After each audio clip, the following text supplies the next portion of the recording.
चलिए, आज की क्लास में फिर से हम सभी लोग देखने वाले हैं सामान्य ज्ञान का टोटल 30 प्रश्न को देखने वाले हैं। कितना? सामान्य ज्ञान का टोटल 30 प्रश्न को देखने वाले हैं, जो कि काफ़ी इंपॉर्टेंट एंड सिलेक्टेड होने वाला है। दोस्तों, अगर आप किसी भी एग्जाम की तैयारी कर रहे हैं, तो ये क्लास आपके लिए बेहद इंपॉर्टेंट साबित होगा। तो चलिए क्लास को शुरू करते हैं और क्लास को शुरू करने से पहले अगर आप सभी लोग चैनल पर नए हो, तो चैनल को प्लीज लाइक एंड सब्सक्राइब जरूर कर देना और वीडियो को इन तक जरूर वॉच करना। तो चलिए क्लास को शुरू करते हैं। तो पहला प्रश्न कहता है आपके स्क्रीन पर कि भारत का संविधान किस समय तैयार हुआ था। भारत का संविधान कितने समय में तैयार हुआ था, सभी लोग बताने का प्रयास कीजिएगा। तो याद रखिएगा, भारत का संविधान कितने समय में तैयार हुआ था, तो याद रखिएगा 2 वर्ष 11 महीना 18 दिन में तैयार हुआ था।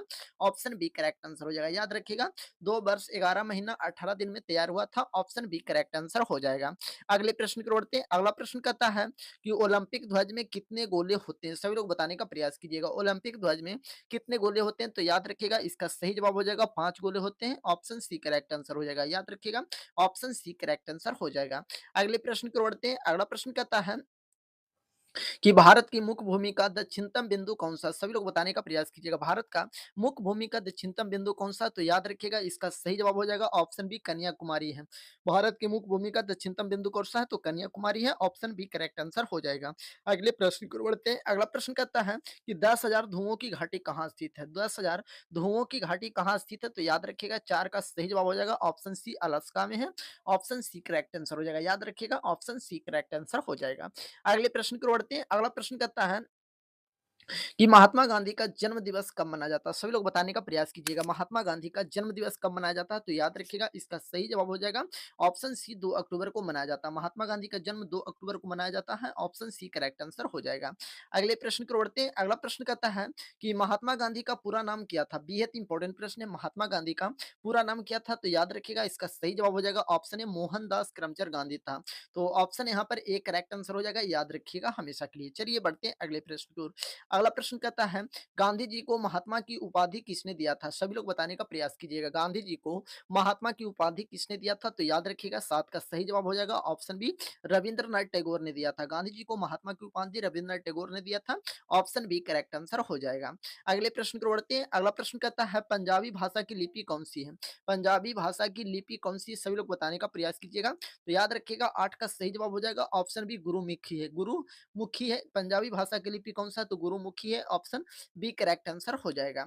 अगले प्रश्न की ओर बढ़ते हैं। अगला प्रश्न कहता है भारत में सबसे पहले सूर्य किस राज्य में निकलता है, सभी लोग बताने का प्रयास कीजिएगा। भारत में सबसे पहले सूर्य किस राज्य में निकलता है, तो याद रखिएगा अरुणाचल प्रदेश में निकलता है। ऑप्शन सी करेक्ट आंसर हो जाएगा। याद रखिएगा ऑप्शन सी करेक्ट आंसर हो जाएगा। अगले प्रश्न की ओर बढ़ते हैं। अगला प्रश्न कहता है कि भगवान बुद्ध को ज्ञान की प्राप्ति कहाँ हुई थी, सभी लोग बताने का प्रयास कीजिएगा। भगवान बुद्ध को ज्ञान की प्राप्ति कहाँ हुई थी, तो याद रखिएगा 10 का सही जवाब हो जाएगा ऑप्शन सी बोध गया में हुआ था। भगवान बुद्ध को ज्ञान की प्राप्ति बोध गया में हुआ था। ऑप्शन सी करेक्ट आंसर हो जाएगा।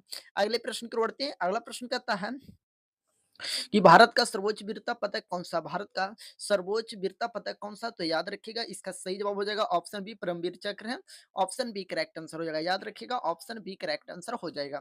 अगले प्रश्न की ओर बढ़ते हैं। अगला प्रश्न कहता है कि आर्य समाज की स्थापना किसने किया था, सभी लोग बताने का प्रयास कीजिएगा। आर्य समाज की स्थापना किसने किया था, तो याद रखिएगा स्वामी दयानंद सरस्वती ने किया था। ऑप्शन सी करेक्ट आंसर हो जाएगा। स्वामी दयानंद सरस्वती ने किया था। ऑप्शन सी करेक्ट आंसर हो जाएगा। अगले प्रश्न की ओर बढ़ते हैं। अगला प्रश्न कहता है हिंदी भाषा की लिपि कौन सी है, हिंदी भाषा की लिपि कौन सी, सब लोग बताने का प्रयास कीजिएगा। तो 13 का सही जवाब हो जाएगा ऑप्शन बी देवनागरी है। हिंदी भाषा का लिपि कौन सी है, तो देवनागरी है। ऑप्शन बी करेक्ट आंसर हो जाएगा। चलिए जी बढ़ते हैं अगले प्रश्न की ओर। अगला प्रश्न कहता है रघुवंशम किसने लिखा था, सभी लोग बताने का प्रयास कीजिएगा। रघुवंशम किसने लिखा था, तो याद रखिएगा रघुवंशम किसने लिखा था, तो कालिदास ने लिखा था। ऑप्शन सी करेक्ट आंसर हो जाएगा। याद रखिएगा ऑप्शन सी करेक्ट आंसर हो जाएगा। अगले प्रश्न की ओर बढ़ते हैं। अगला प्रश्न कहता है भारत का शेक्सपियर किसे कहा जाता है, बेहद इंपॉर्टेंट प्रश्न है। भारत का शेक्सपियर किसे कहा जाता है, तो याद रखिएगा 15 का सही जवाब हो जाएगा ऑप्शन ए कालिदास को कहा जाता है। भारत का शेक्सपियर कालिदास को कहा जाता है। ऑप्शन ए करेक्ट आंसर हो जाएगा। याद रखिएगा ऑप्शन ए करेक्ट आंसर हो जाएगा। अगले प्रश्न की ओर बढ़ते हैं। अगला प्रश्न कहता है कंप्यूटर का जनक कौन है, कंप्यूटर का जनक कौन है, तो याद रखिएगा इसका सही जवाब हो जाएगा ऑप्शन सी चार्ल्स बेबेज है। कंप्यूटर का जनक कौन सा है? तो चार्ल्स बेबेज है। ऑप्शन सी करेक्ट आंसर हो जाएगा। अगले प्रश्न की ओर बढ़ते हैं। अगला प्रश्न कहता है हिंदी भाषा का पहला समाचार पत्र कौन सा था? हिंदी भाषा का पहला समाचार पत्र कौन सा था? तो याद रखिएगा 17 का सही जवाब हो जाएगा ऑप्शन सी उदंत मार्तंड था। याद रखिएगा उदंत मार्तंड था। ऑप्शन सी करेक्ट आंसर हो जाएगा। अगले प्रश्न की ओर बढ़ते हैं। अगला प्रश्न कहता है लाल चींटियों में कौन सा अम्ल पाया जाता है? लाल चींटियों में कौन सा अम्ल पाया जाता है? तो याद रखिएगा फॉर्मिक अम्ल पाया जाता है। लाल चींटियों में फॉर्मिक अम्ल पाया जाता है। ऑप्शन बी करेक्ट आंसर हो जाएगा। अगले प्रश्न की ओर बढ़ते हैं। अगला प्रश्न कहता है कि अशोक के अभिलेखों को सर्वप्रथम किसने पढ़ा था? अशोक के अभिलेखों को सर्वप्रथम किसने पढ़ा था? तो याद रखिएगा जेम्स प्रेसियम ने पढ़ा था। ऑप्शन सी करेक्ट आंसर हो जाएगा। याद रखिएगा ऑप्शन सी करेक्ट आंसर हो जाएगा।